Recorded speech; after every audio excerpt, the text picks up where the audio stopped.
Okay. Hello, everybody. Let's get started.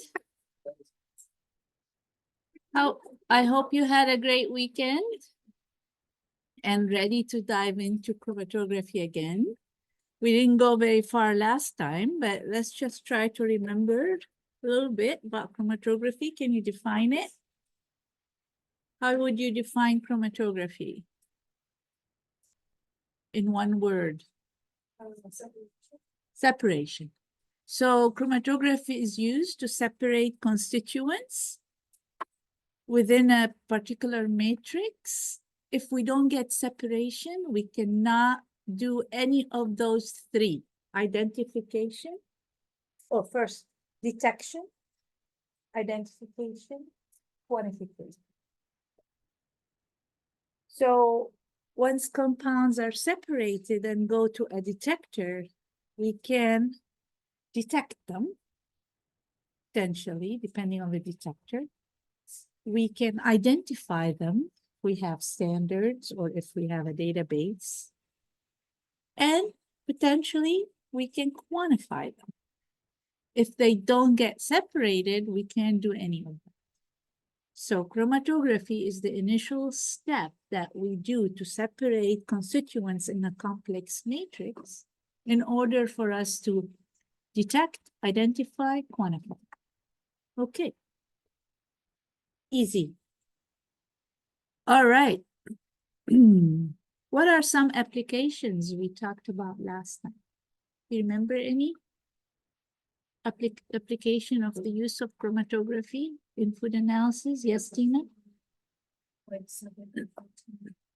For separating proteins, flavor compounds,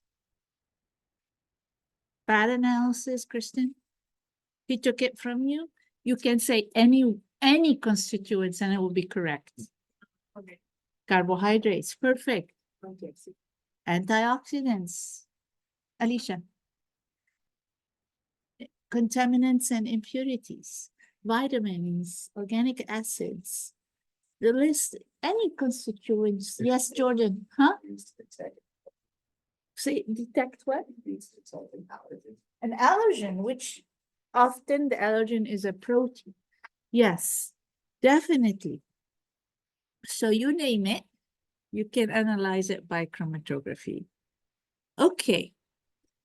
So I briefly mentioned stationary phase and mobile phase. Do you remember what these are in chromatography and what are their functions? Yeah. The stationary phase, I think, is the portion that you run the mobile phase through to extract. Okay. So what were you gonna say? You were gonna say something? You can elaborate on what Tyler said. It was not entirely complete. No, I'm good. You're good? Okay.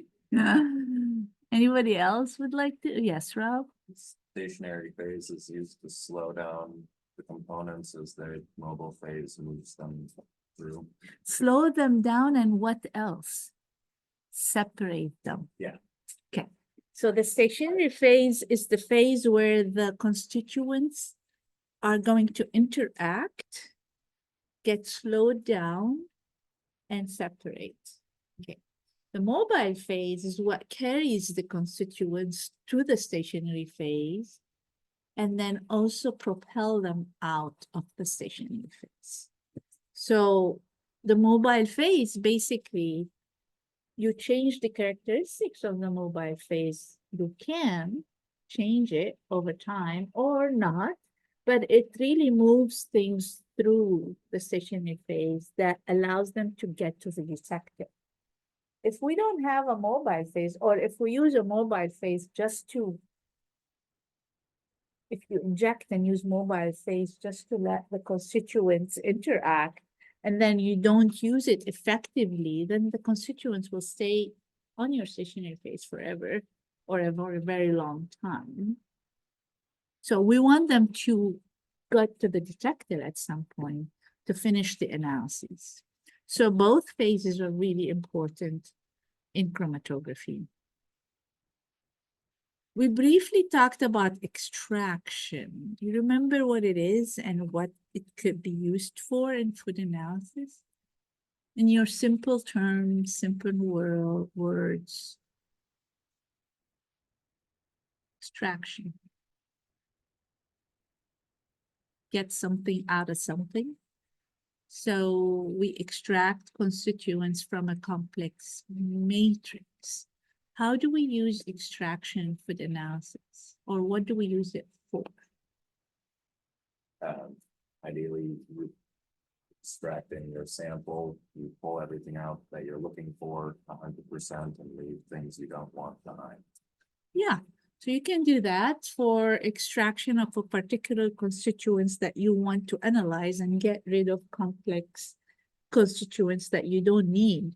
But also we use it as a direct means of analysis, like fat extraction to determine fat content. We also use it to concentrate. If you have components like flavor or organic acids, let's say, they're present in a very, very small amount. So we extract, concentrate them so that we can analyze. All right, so why do we care about extraction? Because it is the start of chromatography, or based on it, chromatography was developed. So here we can see batch extraction and continuous extraction. Of course, you've seen separatory funnels before that usually they use two immiscible solvents like hexane and water, and used to separate components that could be soluble in the oil fraction and others, not in the oil fraction, sorry, the hexane fraction versus those that are soluble in the water fraction. And then you separate the two phases that way. Very simple. The continuous extraction, or in this case, semi-continuous extraction, we're going to use that. This is a Soxhlet apparatus. We're going to use it in the lab for fat analysis. So here you have your sample in a compartment. We call it thimble. I don't have anything to point, maybe the arrow. So here we put our samples in a compartment called the thimble, and then we put solvent here, and the solvent evaporates, goes up to a condenser and condenses onto your sample, solubilizes the fat, and brings the oil and the solvent down to the container. And this happens repeatedly until all of the fat is extracted. And then you can either take the sample and let it air dry from the solvent under the hood and then measure it. And the difference would be the fat that was lost in the solvent. Or take this flask, evaporate the solvent, and then weigh the oil. So that's extraction. Now, countercurrent extraction is the basis for chromatography. So at equilibrium, we have something called partition coefficient that is a constant.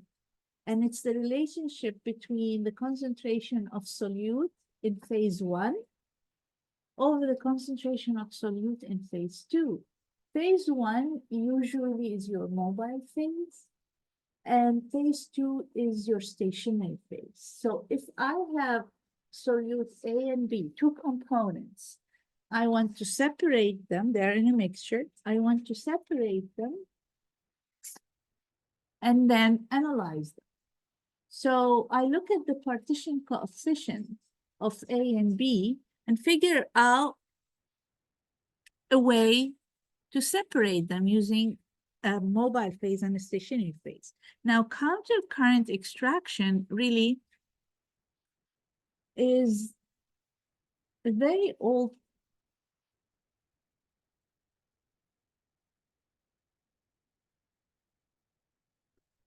technique. So I'll move it.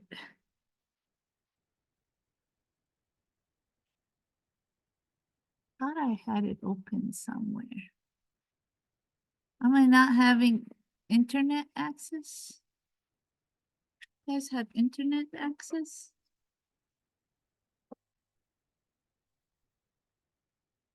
Ah, okay, let me try again.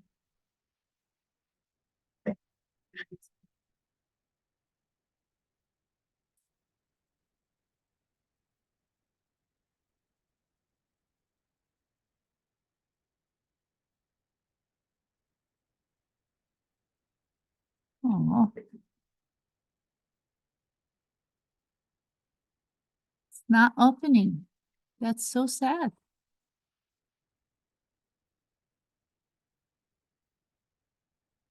I wanted you to see it. It opened in the office. Oh no.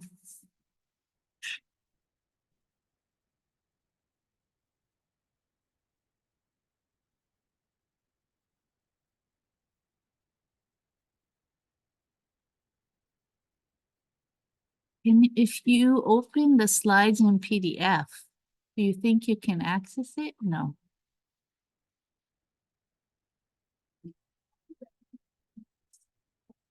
Copy the link.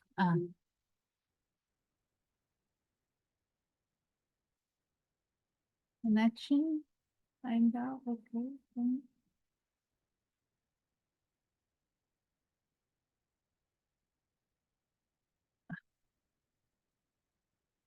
There's no way to explain it without that video.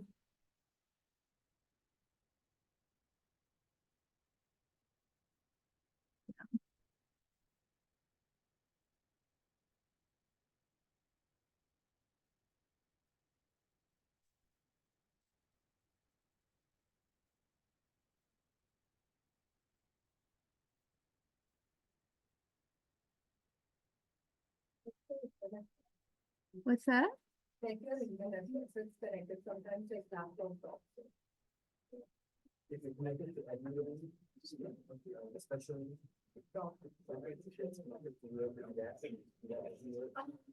What? Through Firefox?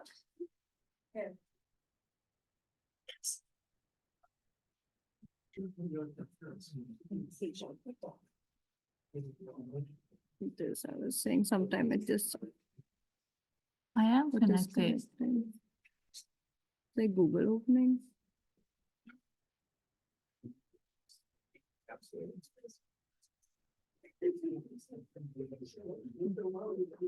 I think there's just something then with the link.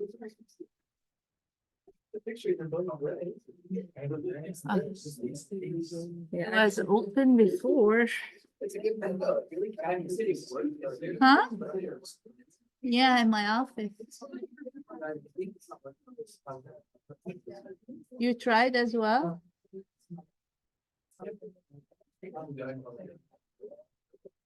Anyway, I will draw some of the observation.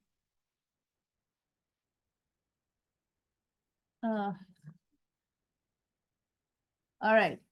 So basically, the link would have taken us to the simulation.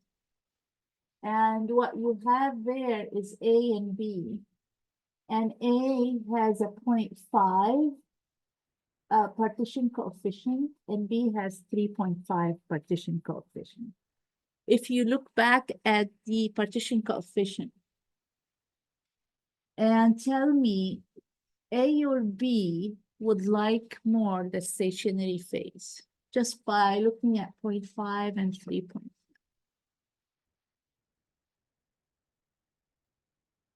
Look at the equation of partition coefficient on the slide before this one. And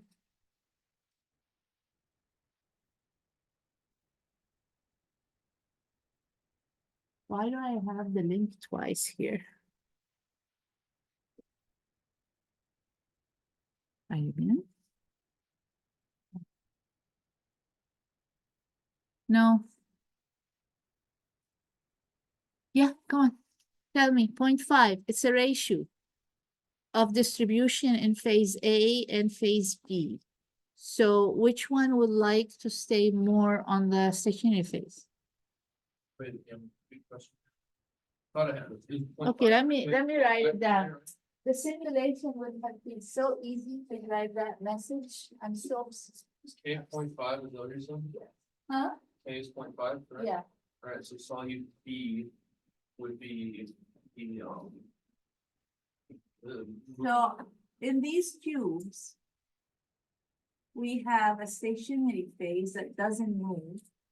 And then you add your A plus B. So here you have stationary phase.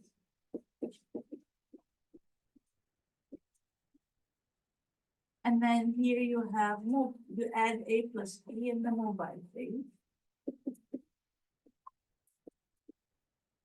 So this apparatus, you have cubes in sequence. All of them have stationary phase in them. The same stationary phase is in all the tubes.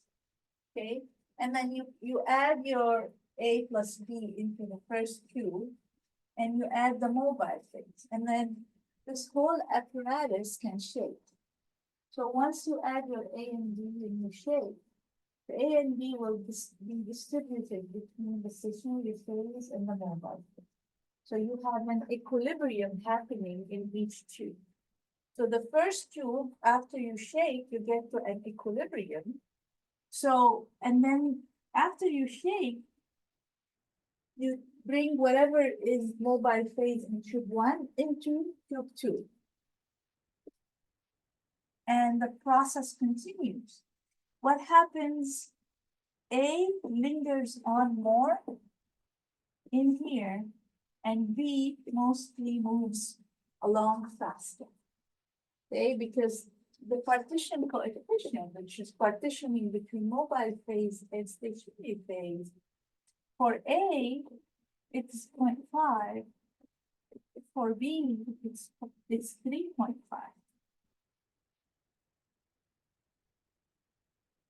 And partition coefficient, it's concentration in mobile phase over concentration in stationary phase.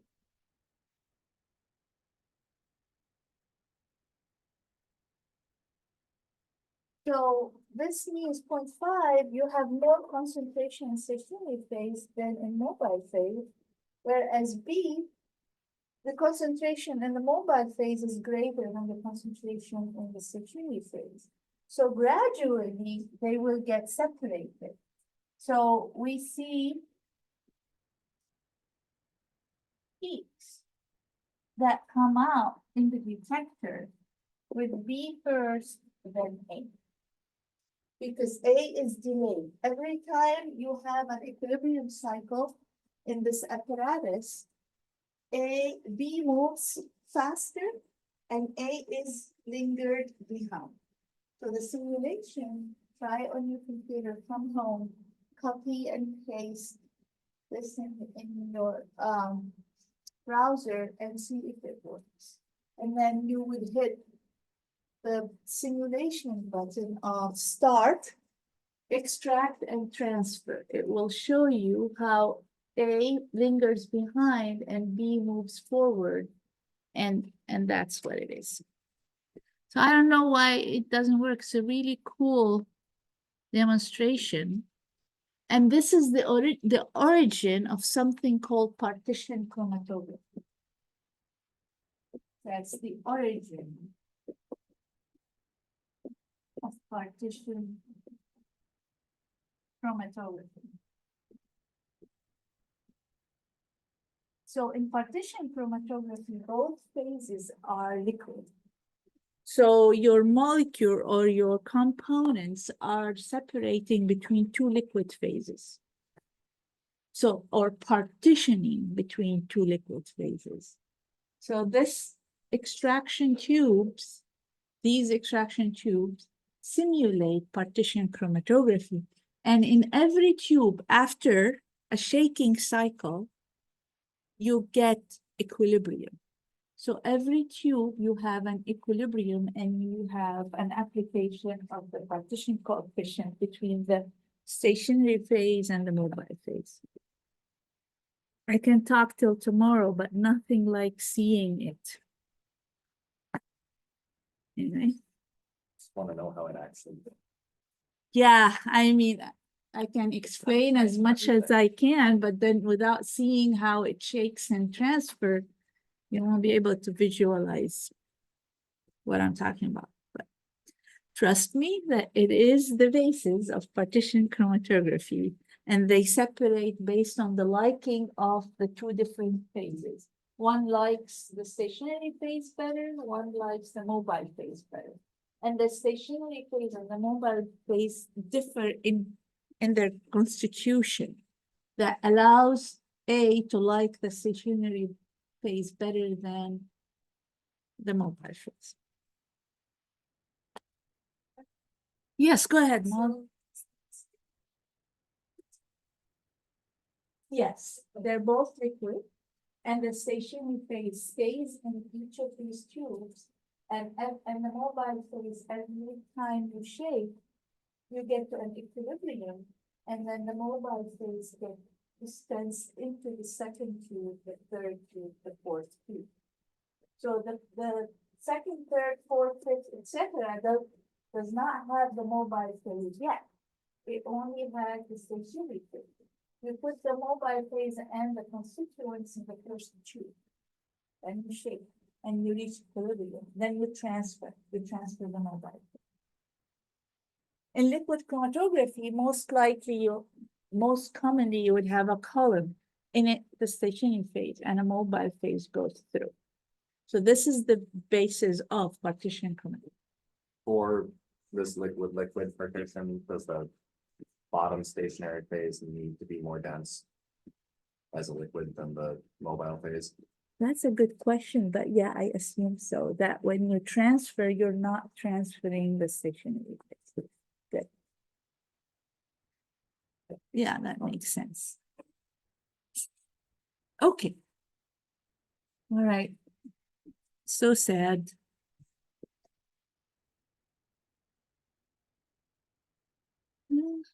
All right. So throughout the lectures on chromatography, you'll hear terms that I want you to learn. So what is a solute?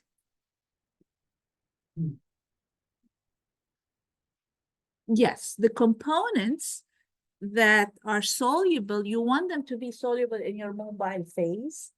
If it is water, you want your components to be soluble in water. If it's hexane, if it's chloroform, if it is acetonitrile, you want your components to be soluble in these mobile phase, and we call them solutes.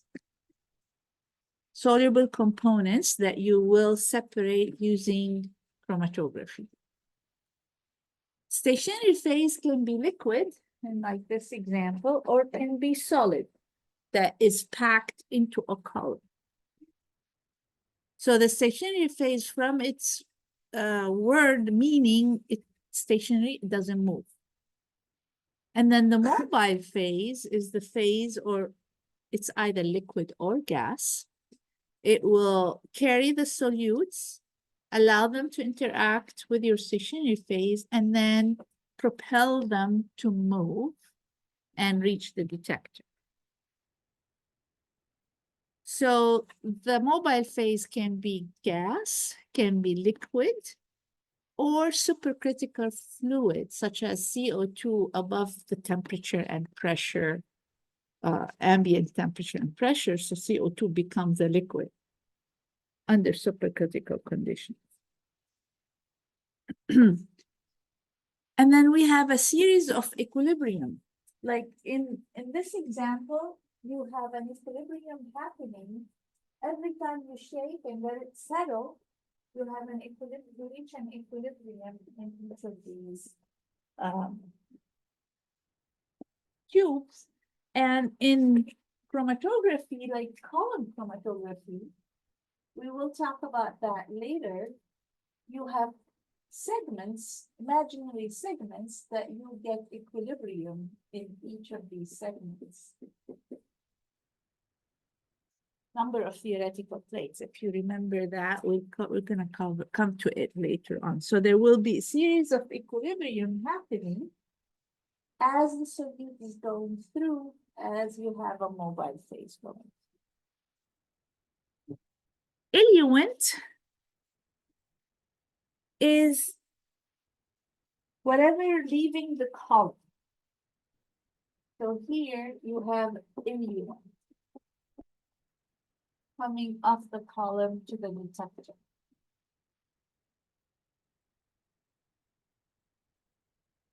The verb is eluting or elute. So the eluent is eluting. So the eluent is a noun and the verb is elute. You might hear me say, well, the solute eluted at 10 minutes, after 10 minutes of since the injection. Chromatographic peak, this is a chromatographic peak. So usually you have a data system that allows you to see the absorption, let's say, or the signal of the detector over time. So here the y-axis is signal. The signal can be an absorption, can be conductivity, could be current, refractive index. So you will have a signal. Absorption fluorescence is another signal. And then the signal versus time. And for every compound, you will reach a particular peak when it's passing through, and then the signal decreases as it leaves the column. So you get this chromatographic peak.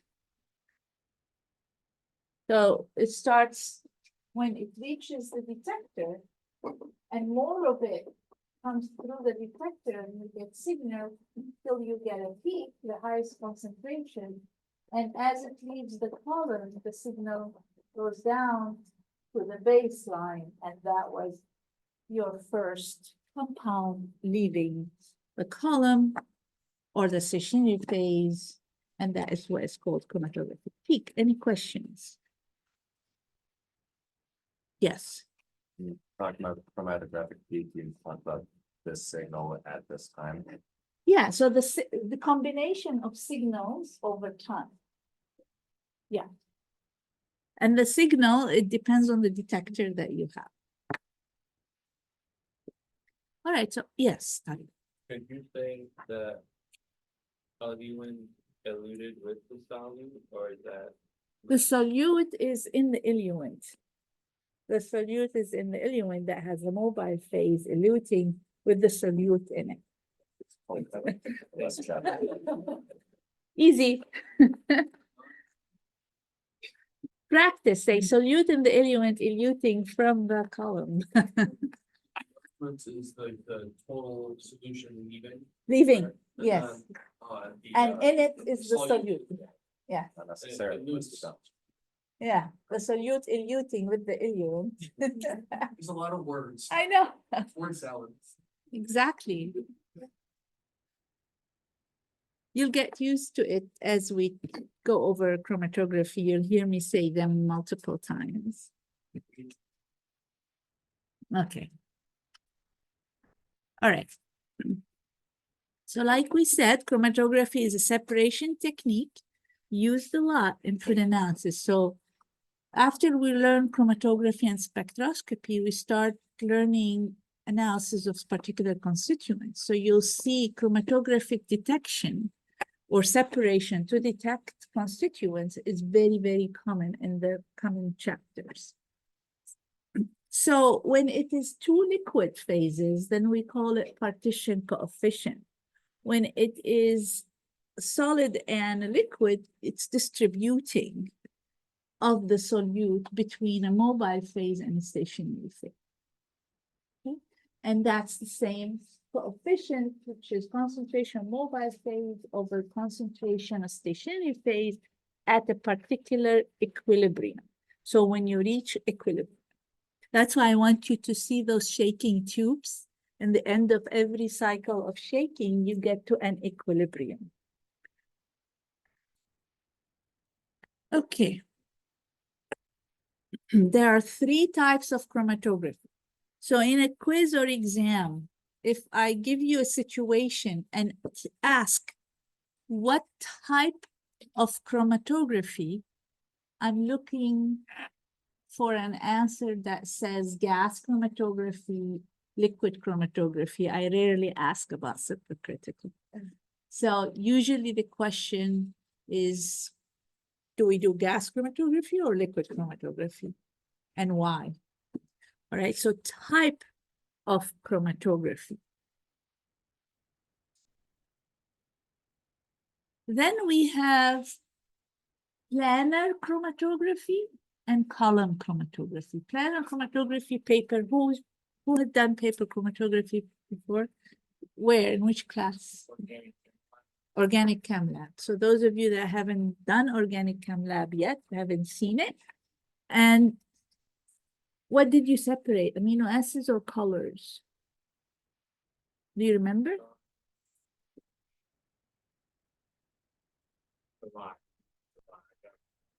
What is it?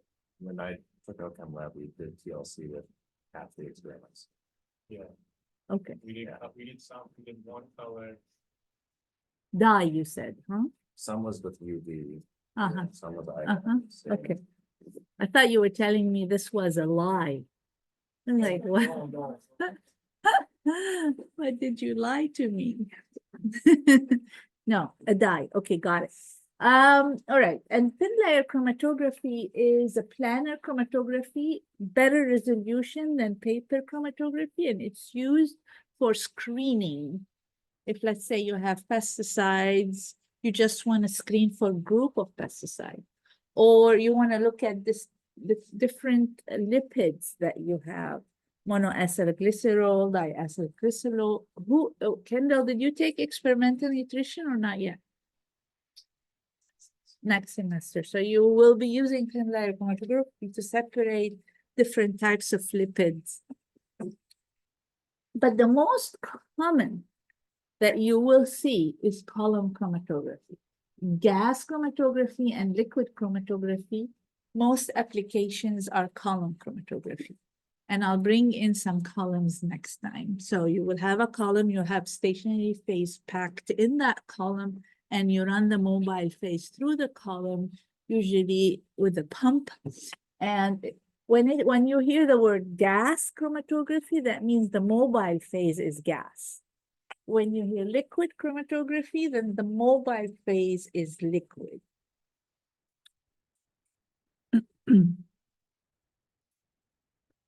So paper chromatography and thin layer chromatography, both stationary phase and mobile phase are liquid, so partition chromatography. Planar, always partition chromatography. And then column chromatography can be, the stationary phase can be liquid or it can be solid. And we'll talk about all of those.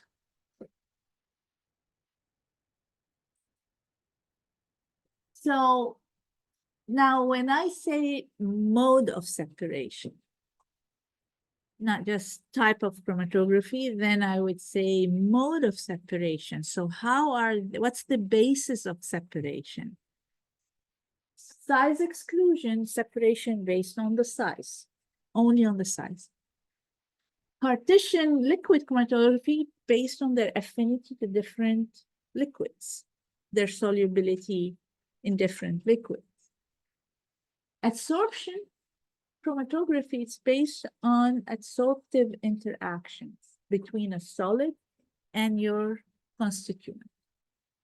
So the constituents, the solute, is interacting via adsorptive interactions on a solid stationary phase. In partition chromatography, we will learn about a reversed phase mode of separation, normal phase mode of separation, or hydrophilic interactions mode of separation. All of these three are liquid partition chromatography. In adsorption chromatography, you have hydrophobic interactions. So your solute they're interacting via hydrophobic interaction with a solid phase. Ion exchange, your solutes are interacting via ionic interactions with your stationary phase. So based on charge density. Affinity, they have a specific affinity to particular components on your stationary phase. So the interaction could be hydrogen bonds, could be hydrophobic, could be hydrophilic, and or ionic, or a combination of all. We're going to talk about all of this later on. So don't worry about capturing all these notes. But so what I want you to remember here, these are different modes of separation. One based on size, one based on partitioning between two liquids. So these could be reverse phase, normal phase, hydrophilic interaction. And another based on adsorption chromatography. All of these three are forms of adsorption chromatography: hydrophobic, ion exchange, and affinity. We'll talk about that in detail. Yes, Tyler. And one of my OChem labs. Yes. They had the solute precipitate out with a temperature drop. So it's like it was in the mobile phase, but is it technically chromatography? With the temperature change? What did they use? It's just the solution and they have a solute in there and they precipitated it? And they, No, that's not chromatography. Oh.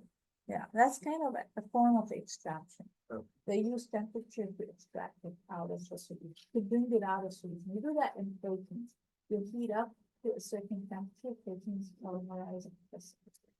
Or you change the age, you drop them out of solution. That's extract. Unless you have a station phase and mobile phase, it's not chromatography.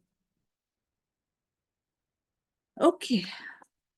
All right, this is table 12.1, and I would like you to use it as a study table, a review table.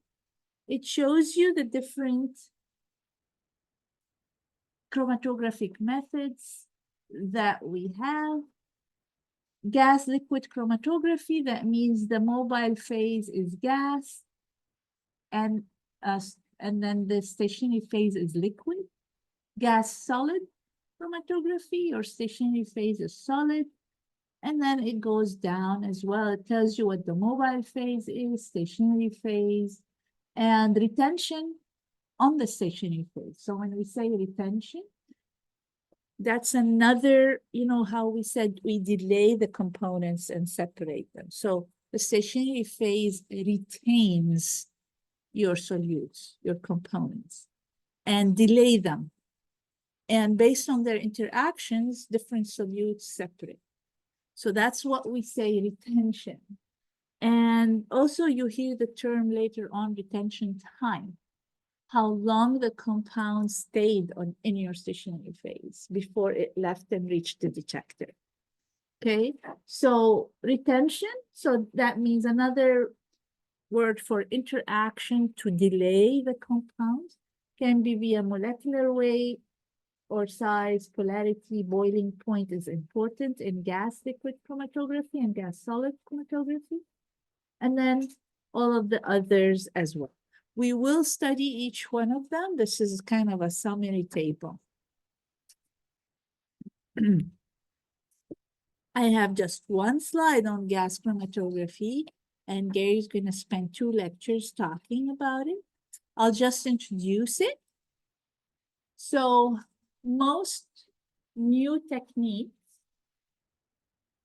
you have a column packed with a stationary phase that is liquid that is attached to a solid matrix, inert solid matrix.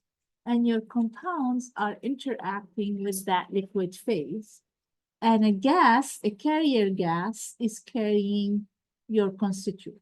So in this diagram here, let's look at what you're seeing. So you have a carrier gas that is inert, that's helium.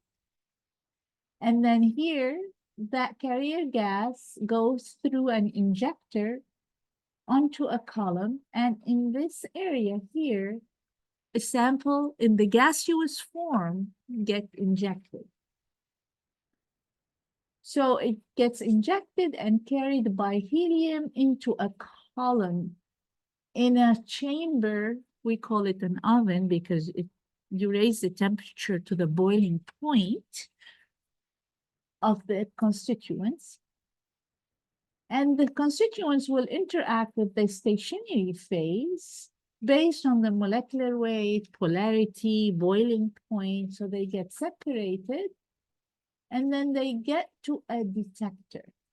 Now in this image here, the detector is flame ionization detector because you have oxygen and hydrogen to generate a flame. You often have air instead of just oxygen. And hydrogen gas generate the flame. So your compounds, when they reach detector, they hit the flame, they get ionized. And then a potential is projected on top of the flame. When the ions reaches that, or when your compounds get burnt, you read the current. Okay, so you have a potential that goes through the flame. You have the compounds that go into the flame, get ionized, and then you would read the current. The change in current is your signal. And that's flame ionization detector. You will use it in lab for fatty acid composition. And of course, Gary is going to talk all about the different components of the GC. GC is used for thermally stable volatiles. So you have, these compounds have to exist in a gaseous form so that they're carried by helium. If they're not volatile, you cannot analyze them with gas chromatography. That's rule number one. Rule number two, they have to be thermally stable because they're going to be in an oven. And if they degrade at high temperature, you won't be able to detect them accurately. So these are two rules. You can build a temperature gradient to allow some of the compounds to evaporate and get to the detector while others are retained. So you can increase the temperature to allow for proper separation and detection of compounds. So volatiles or components, here they're not called solutes, right? They're volatiles. They're not in a solution. They are in the gaseous form. That's why we call them volatiles. Unlike liquid chromatography, we call them solutes. So these volatiles are separated based on molecular weight, polarity, boiling point. So you'll learn more about that with Gary. Okay.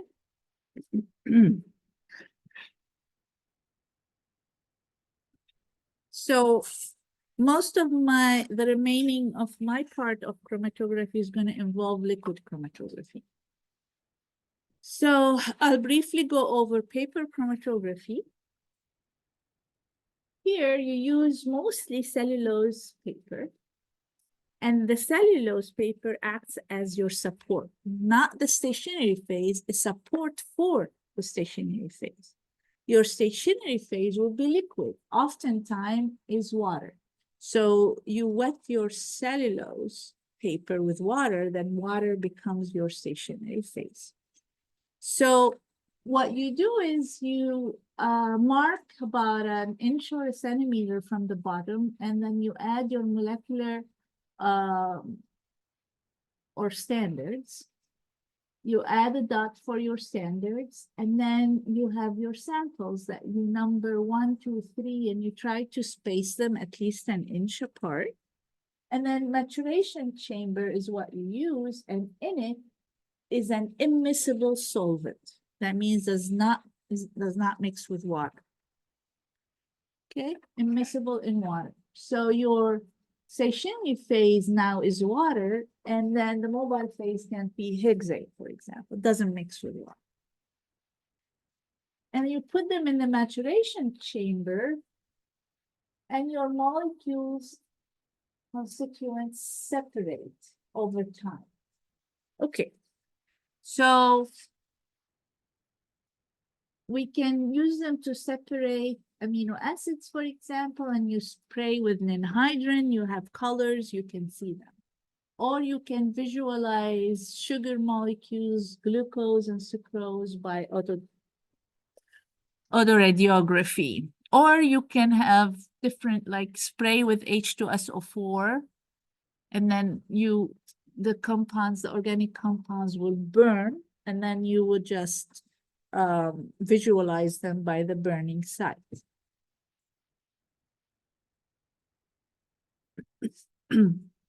You can do 2D separation. So if you look at the second box here, so you have separated, but not very well. So the purple and the yellow are overlapping, and then these two are overlapping. So what you can do is you can take that paper after you do the first separation, you put a different solvent with different characteristics and run again. Then you enhance the separation.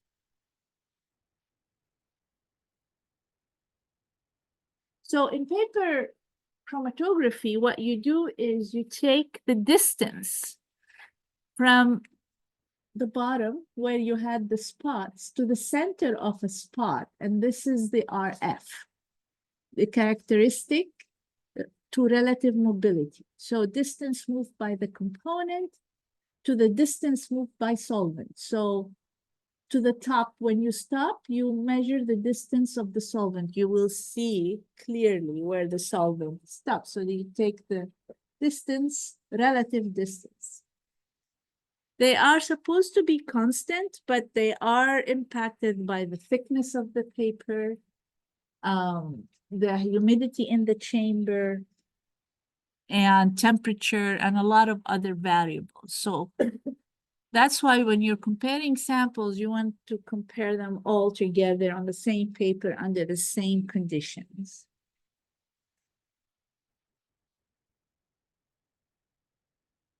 When water is your stationary phase,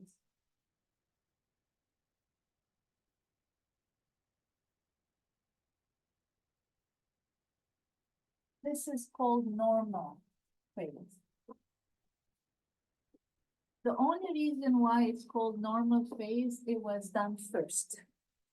And then someone clever said, I want to reverse that. I want to make my stationary phase non-polar. I don't want the water. Water is polar. I want to reverse that. I want to make the stationary phase non-polar and the mobile phase water. Then that became reversed phase. So that's what that is. And the stationary phase, so the OH of the cellulose can be derivatized with acid or base to carry charge. Then we can do ion exchange chromatography on that paper.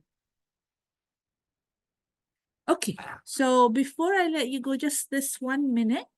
In reverse phase chromatography, paper chromatography, the most polar travels the most. Let me illustrate. Reverse phase, so you have the chamber, you have water here, that's reverse phase, and then you have your paper impregnated with non-polar solvent. As your station.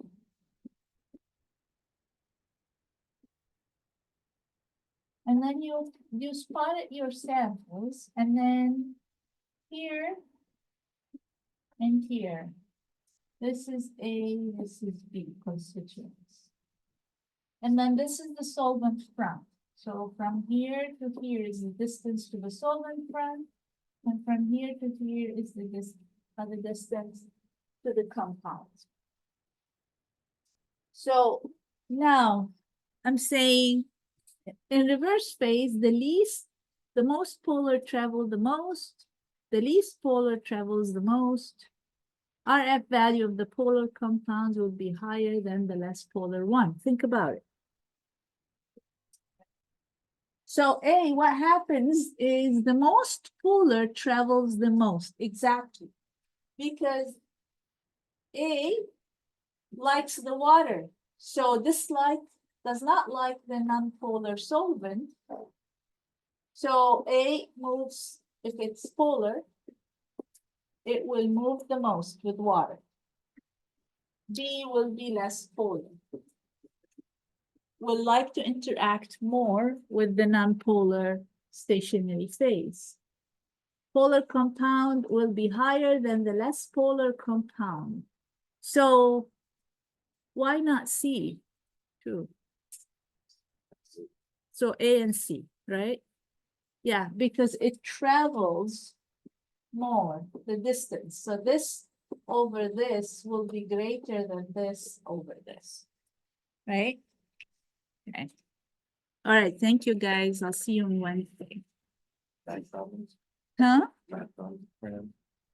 Oh, the. If you have your sampling, access That was- edit that was- yeah. question, send them over to me. We have in my both. And then, I printed the. I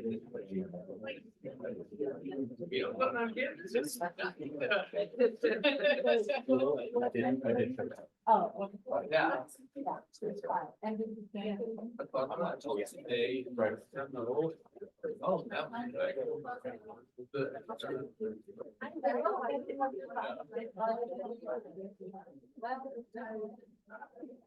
Questions about the AC, but I'll wait for Gary. Oh, yeah. What? What pretty good. Okay, so let me pause it. And I want to.